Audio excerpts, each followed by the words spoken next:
नमस्कार दोस्तों। जैसा कि हम लोग पढ़ते चले आए और आगे पढ़ते रहेंगे। और सबसे अच्छी बात यह है कि एग्ज़ाम यानी टीजीटी पीजीटी का जो एग्ज़ाम पिछले जुलाई में जो फॉर्म भरा गया था, अब उसकी डेट कभी भी निर्धारित हो सकती है। इसलिए आप अपनी कमर कस लें, पढ़ाई को बिल्कुल अधूरा ना छोड़ें। अब एकदम लगन से, मन से अपनी पढ़ाई में लग जाएं, क्योंकि एग्ज़ाम डेट कभी भी आ सकती है और नई वैकेंसी की भी जानकारी आ रही, क्योंकि लोकसभा का जो चुनाव होगा, चुनाव से पहले ये पिछला जो एग्ज़ाम है वो हो जाएगा और नई वैकेंसी का जो अध्याचन है वो भी मांग लिया गया है। वो भी 15 दिन के अंदर टीजीटी पीजीटी एलटी जीआईसी की जो वैकेंसी, नई वैकेंसी आने वाली थी, उसका 15 दिन के अंदर। तो इसलिए दो मौका आपको मिलेगा। एक मौका वो है जो आप पिछला फॉर्म अप्लाई कर चुके हैं, और दूसरा आपके पास ये जो अभी नया अध्याचन आएगा, नई भर्ती आएगी उसमें। इसलिए अब अपनी पढ़ाई को आप आज से ही लगातार कंटिन्यू शुरू कर दें।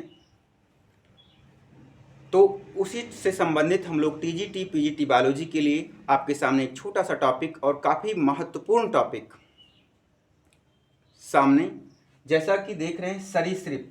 सरीसृप में आज हम जो चर्चा करेंगे वो स्नेक और यूरोमैस्टिकस को लेकर के। सांप, तो देखिए जो सरीसृप हैं यानी जो रेप्टाइल्स होते हैं, रेप्टाइल्स की जो स्टडी है उसको हम लोग कहते हैं हर्पेटोलॉजी। ये आप याद रखेंगे, ये क्योंकि क्वेश्चन बन चुका है और आता भी रहता है कभी भी। उसके बाद जो यूरोमैस्टिकस है, तो ये इसका जो हैबिटाट है वो एक बालू जैसे, मतलब रेतीले स्थान पर। तो रेत कहाँ होती है? तो मरुस्थल में। अर्थात रेतीले स्थान यानी रेतीले या मरुस्थल आवास में रहने के कारण इस यूरोमैस्टिकस को रेतीली छिपकली कहते हैं। अर्थात रेतीली छिपकली के नाम से किसे जाना जाता है? तो यूरोमैस्टिकस को जाना जाता है। ठीक है। अब उसके बाद यूरोमैस्टिकस में घ्राण कोश यानी जो सूंघने की क्षमता है, सूंघने वाला जो अंग है, उसका नाम जैकबसन अंग है। ठीक है। यूरोमैस्टिकस में जो कपाल तंत्रिका की संख्या होती है वो 12 जोड़ी होती है। और एक बात और बता दें कि जो सरीसृप में कपाल तंत्रिकाओं की जो सभी में लगभग नॉर्मली जो संख्या होती है वो 12 जोड़ी ही होती है, लेकिन उसमें भी रेप्टाइल्स में एक स्पीसीज ऐसी है जिसे हम लोग नाग कहते हैं, यानी सांप कहते हैं, सर्प कहते हैं।